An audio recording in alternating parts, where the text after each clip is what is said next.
नमस्कार, मैं हूं Amod Srivastava. Amazing thought, amazing message, amazing information की दिशा में आज एक कदम और आगे। आज के इस दो चिंतन का शीर्षक है श्रद्धा की महत्ता और साधक की बाधा। आपको ये मेरा वीडियो अच्छा लगे तो लाइक करें, शेयर करें और लाल बटन दबाकर सब्सक्राइब अवश्य करें। साथ ही बेल आइकन दबाना बिल्कुल ना भूलें। आज के इस चिंतन का विषय श्रद्धा की महत्ता। गुरु के वचन में श्रद्धा का ना होना भी भक्ति को दोषपूर्ण बनाता है। गुरु के वचन में श्रद्धा का ना होना भी भक्ति को दोषपूर्ण बनाता है।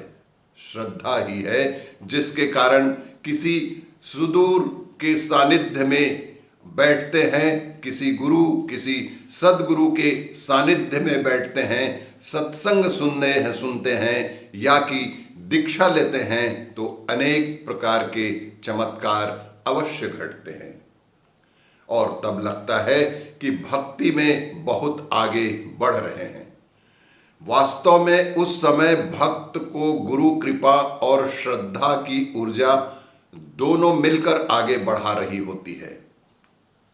उस समय भक्त को गुरु कृपा और श्रद्धा की ऊर्जा दोनों मिलाकर आगे बढ़ा रही होती है, पर समय के साथ श्रद्धा की अग्नि पर राख आने के परिणाम स्वरूप गुरु की ओर से कृपा तो पूरी रहती है, लेकिन भक्ति में श्रद्धा की अग्नि बुझने से उसके जीवन में चमत्कारों की कमी शुरू हो जाती है। ऐसे में भक्त को अपनी समीक्षा स्वयं करनी चाहिए।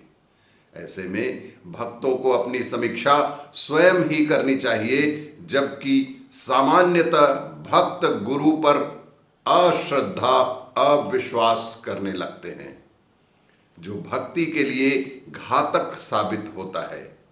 सच कहें तो हर क्षण गुरु समक्ष समर्थ एवं पूर्णता से भा रहता है। उसका आशीर्वाद भी पूर्व जैसा ही समक्ष है, पर गुरु के ऊपर जो गहरी श्रद्धा थी उसमें कहीं कोई कमी आ गई। अतः ध्यान दें, श्रद्धा है तभी सुपरिणाम मिलेंगे। इसलिए ध्यान दें कि यदि श्रद्धा है तभी सुपरिणाम मिलेंगे। अगर श्रद्धा में कमी है तो संभव भी असंभव होने लगता है। गुरु हमें परमात्मा की राह पर चला रहा है, जिसे सौभाग्य मानकर अपना कल्याण करूं और अपने पितरों को भी तारूं, अपने परिवार का, अपने कुल का नाम ऊंचाई पर ले जाऊं। गुरु के वचनों, आदेशों, आशीर्वादों के प्रति यह श्रद्धा ही भक्ति को शिखर तक पहुंचाती है। और इसी तरह साधक की बाधा।